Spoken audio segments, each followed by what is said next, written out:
Assalamualaikum warahmatullahi wabarakatuh. Apa kabar anak-anak sekalian? Semoga kalian dalam keadaan sehat walafiat.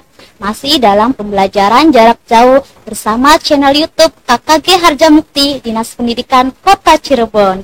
Anak-anak, kali ini belajar didampingi bersama Ibu Asih Kurnia Asih dari SD Negeri Kalitanjung 1. Tentunya sebelum kita belajar, mari kita berdoa dalam hati, meminta keberkahan kepada Allah Subhanahu wa Ta'ala supaya ilmu yang kita simak, ilmu yang kita pelajari bermanfaat bagi diri kita dan insya Allah bisa kita amalkan.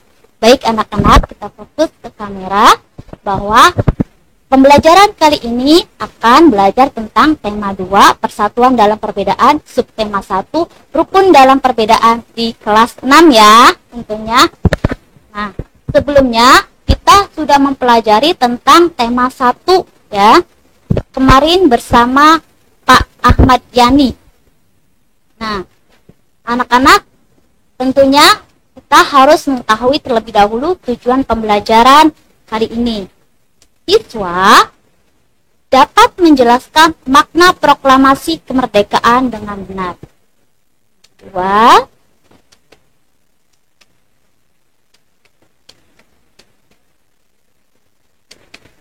Siswa dapat menjelaskan adaptasi tumbuhan dengan tepat.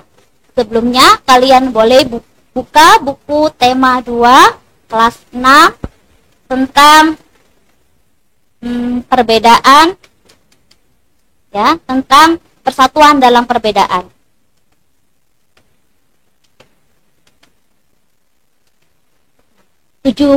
Agustus tahun 45. Itulah hari kemerdekaan kita. Nah, anak-anak ada yang tidak ada yang asing dengan kalimat tersebut?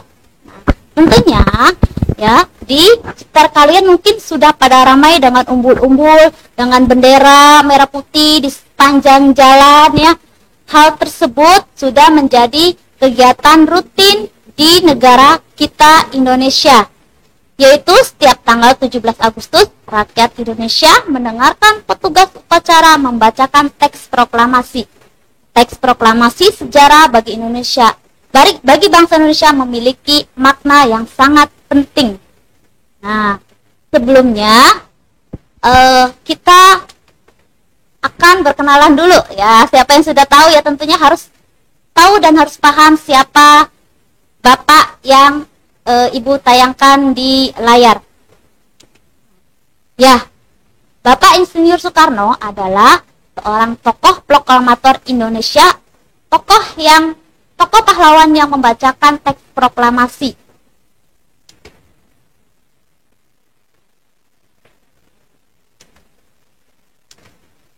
Isi dari proklamasi yaitu proklamasi. Kami bangsa Indonesia dengan ini menyatakan kemerdekaan Indonesia. Hal-hal yang mengenai pemindahan kekuasaan dan lain-lain diselenggarakan dengan cara seksama dan dalam tempo yang sesingkat-singkatnya. Jakarta, hari 17 bulan 8 tahun 1945 atas nama bangsa Indonesia Soekarno-Hatta. Nah, teks proklamasi ini anak-anak tulis pada tahun 1945 menggunakan bahasa Indonesia yang berlaku pada saat itu ya. Jadi tulisan jang itu dibacanya yang ya. Oke, lanjut. Sekilas penjajahan di Indonesia.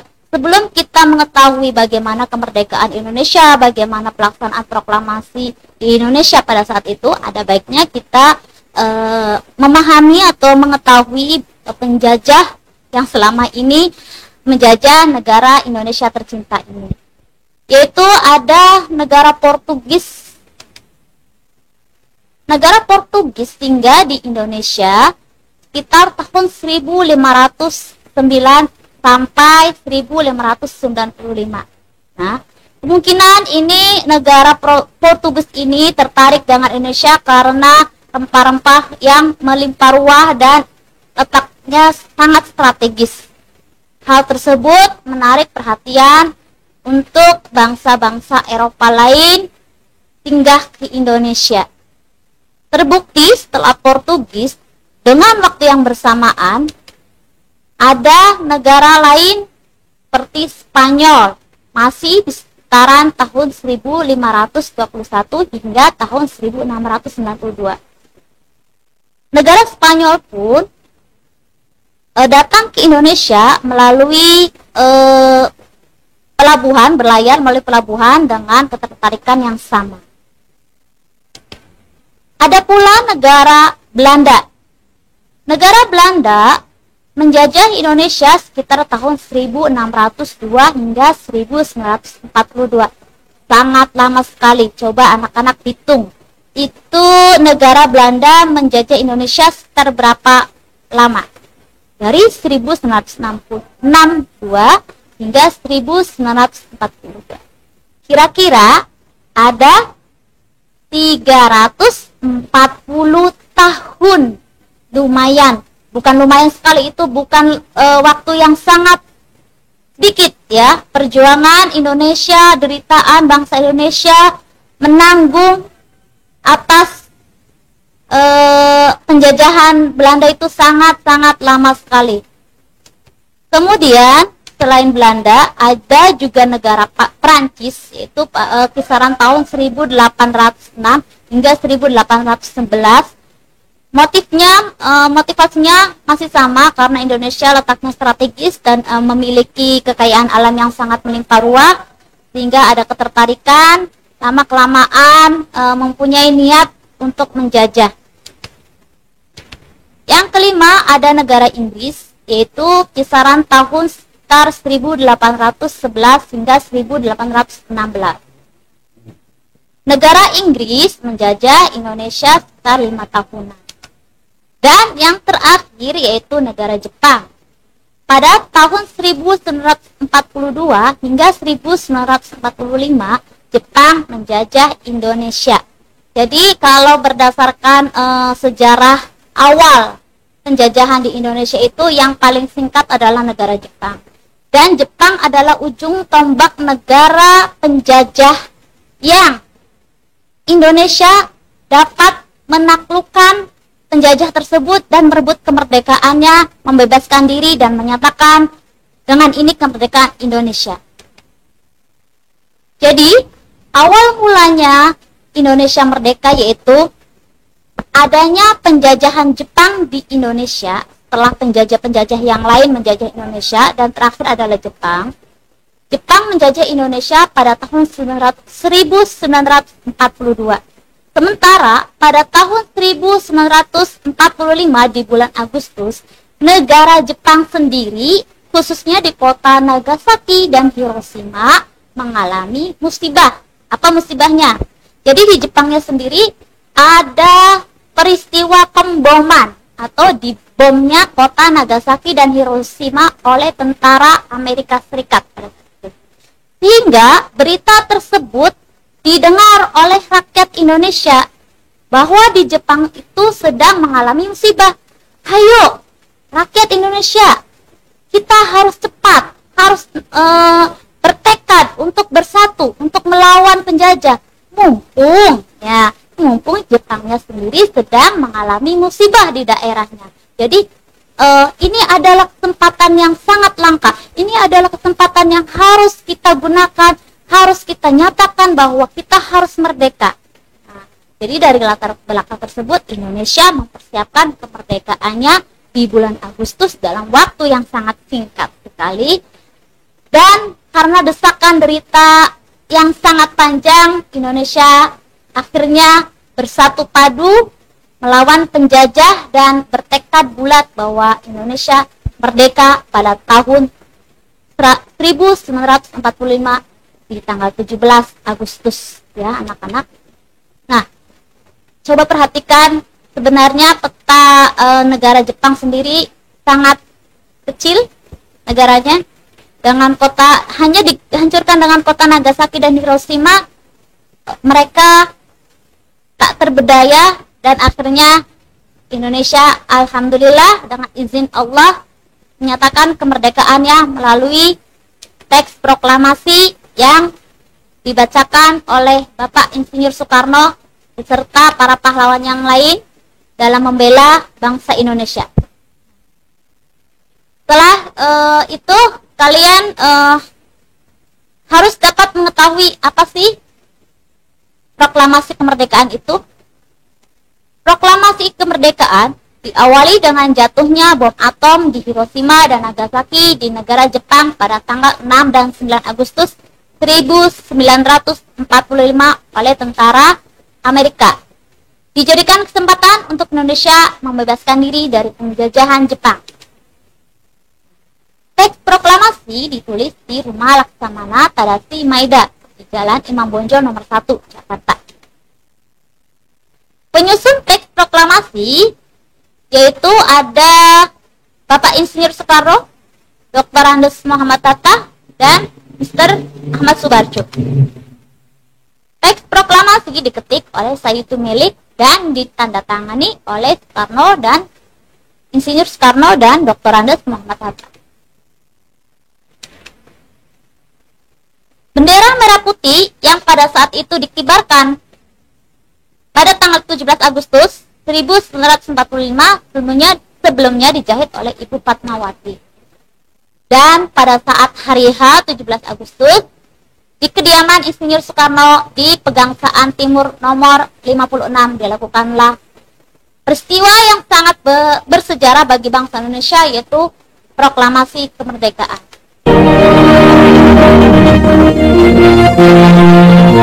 Proklamasi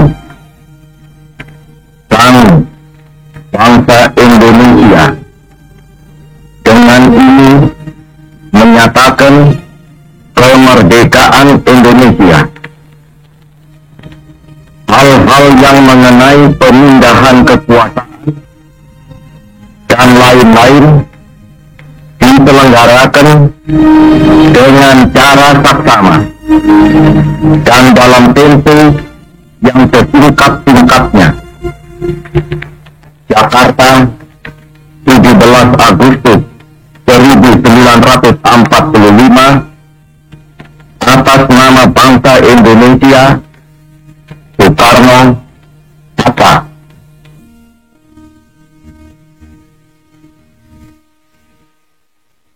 Ya, merdeka ya. Dirgahayu Republik Indonesia. Hari ulang tahun Republik Indonesia yang ke-76 saat ini anak-anak ya. Masya Allah. Ternyata kita sudah 76 tahun merdeka ya, dari tahun 45 hingga tahun 2021. Mudah-mudahan kita tetap semangat, tetap merdeka. Selanjutnya kita Indonesia ada di tangan generasi bangsa ini.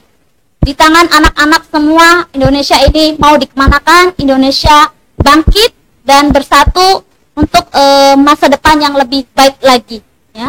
Indonesia ada di generasi bangsanya ya. Jadi anak-anak tidak boleh malas belajar, tidak boleh sungkan untuk membaca, karena dari kecil kita harus dipupuk untuk tetap semangat dan tetap giat belajar, karena kita tidak tahu kedepannya akan bagaimana persiapan dari dini, dan selalu berdoa untuk diri kita sendiri, untuk keluarga dan bangsa Indonesia agar tetap jaya di mata dunia, dan semoga pandemi di negara kita cepat berlalu dan Indonesia kembali pulih. Baik anak-anak, menjelang proklamasi kemerdekaan ya banyak perbedaan daerah di situ. Agama dan suku bangsa bukan penghalang untuk melakukan proklamasi kemerdekaan. Dengan semangat persatuan dan tekad yang kuat, Indonesia memproklamirkan kemerdekaan. Hal tersebut mencerminkan sebuah kerukunan dalam perbedaan. Perhatikan, di situ mungkin ada suku Sunda, ada Papua, ada Batak. Kita tidak mempermasalahkan hal itu. Yang penting kita bersatu untuk membangun bangsa ini agar lebih baik lagi ke depannya, agar Indonesia maju di mata dunia. Apa sih makna proklamasi kemerdekaan bagi bangsa Indonesia? Makna proklamasi kemerdekaan bagi bangsa Indonesia yaitu sebagai puncak perjuangan bangsa Indonesia. Bangsa Indonesia telah dijajah selama bertahun-tahun oleh negara-negara Eropa sampai Jepang. Penduduk dengan latar belakang yang berbeda bersatu untuk melawan penjajah. Proklamasi kemerdekaan merupakan hasil dari perjuangan para pahlawan. Proklamasi kemerdekaan merupakan pengakuan kepada dunia luar. Dengan membacakan teks proklamasi, Indonesia mengumumkan kepada dunia luar bahwa Indonesia adalah negara yang merdeka. Pengakuan ini atau de facto diikuti oleh pengakuan dari negara lain atau de jure. Jadi Indonesia harus diketahui oleh negara luar bahwa Indonesia itu telah merdeka. Kemudian selanjutnya, proklamasi kemerdekaan itu merupakan naiknya martabat bangsa Indonesia. Dengan pembacaan teks proklamasi memberikan pesan kepada negara lain bahwa Indonesia adalah negara yang bebas dari penjajahan, negara yang memiliki martabat, dan negara yang mandiri. Selanjutnya, bahwa kemerdekaan merupakan perjuangan sebagai negara baru. Indonesia adalah negara yang dibangun oleh rakyat dan untuk rakyat. Negara Indonesia adalah negara mandiri yang tidak tergantung kepada negara lain. Jadi, sudah anti penjajahan.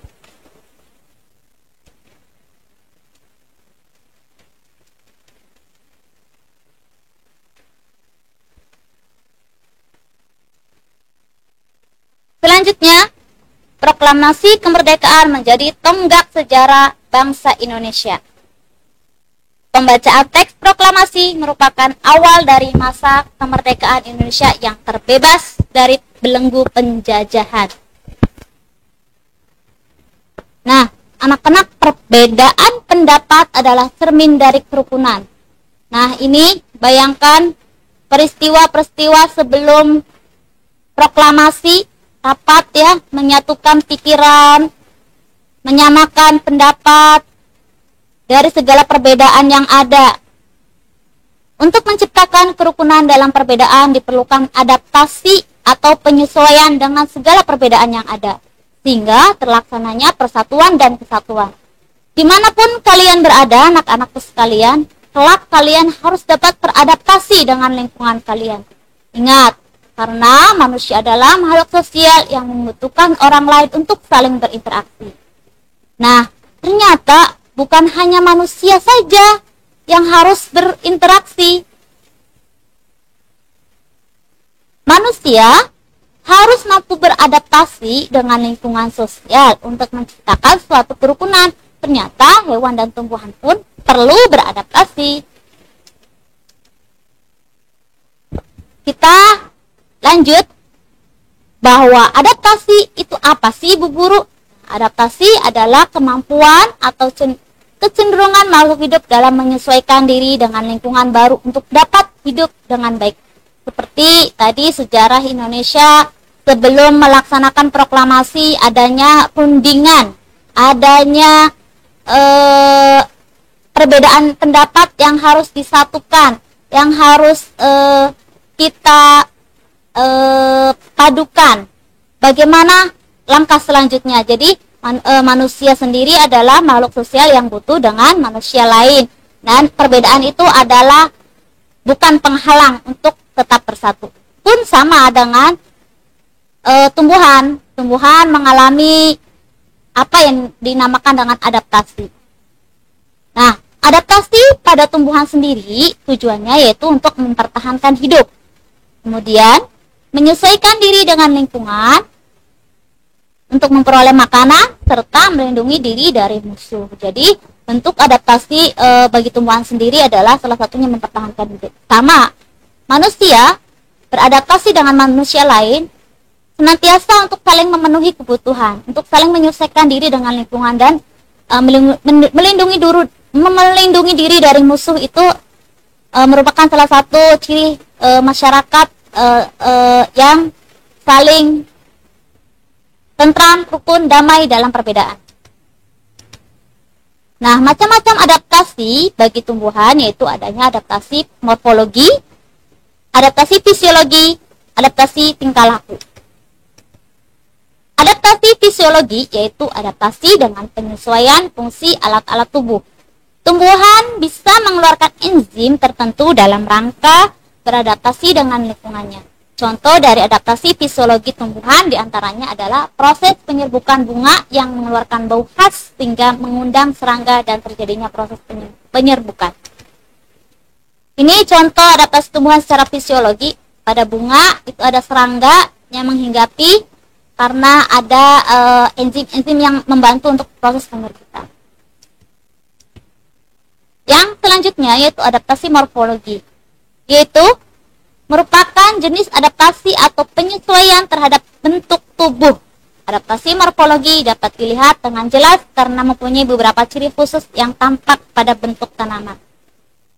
Contohnya ada tanaman xerophyt, yaitu tumbuhan yang menyesuaikan diri dengan lingkungan yang kering, contohnya kaktus. Yang kedua adalah hidrofit, yaitu jenis tumbuhan yang menyesuaikan diri dengan lingkungan berair, contohnya teratai. Yang ketiga ada higrofit, yaitu tumbuhan yang menyesuaikan diri dengan lingkungan lembab, contohnya adalah pada tumbuhan paku dan batu. Nah, ini adaptasi tumbuhan xerophyt pada kaktus. Ada contoh lain juga pada bunga mentega, bunga lili gurun, ada kurma ya, kurma termasuk adaptasi tumbuhan secara morfologi di bagian xerophyt karena kering, daerah kering. Kemudian lidah buaya dan SP sansevieria. Kalian bisa cari lagi contoh-contoh lainnya. Kemudian adaptasi hidrofit. Contohnya itu pada tumbuhan teratai, eceng gondok, dan kangkung. Ada adaptasi higrofit di tempat lembab, contohnya ada lumut, pakuan, dan keladi. Adaptasi tumbuhan halofit ini ya, sekedar pengetahuan, yang mana tumbuhan ini tumbuh di perairan dengan kadar garam tertentu, yaitu pada tumbuhan bakau. Yang terakhir yaitu adaptasi tingkah laku adalah adaptasi berupa penyesuaian tingkah laku makhluk hidup sesuai dengan kondisi dan keadaan lingkungannya. Adaptasi tingkah laku contohnya pada putri malu, ketika disentuh maka dia akan mengatup daunnya. Ada lagi seperti pohon jati, dia akan menggugurkan daunnya ketika musim kemarau dengan tujuan mempertahankan. Oke, anak-anak, jadi kesimpulannya apa yang kalian pelajari? Oke, bahwa perbedaan suku, agama, daerah, bahasa bukan penghalang untuk bersatu. Perbedaan tersebut dapat menciptakan kerukunan hidup bermasyarakat. Dan manusia adalah makhluk sosial yang membutuhkan orang lain untuk saling hidup berdampingan dan harus dapat beradaptasi dengan segala perbedaan yang nampak di lingkungannya.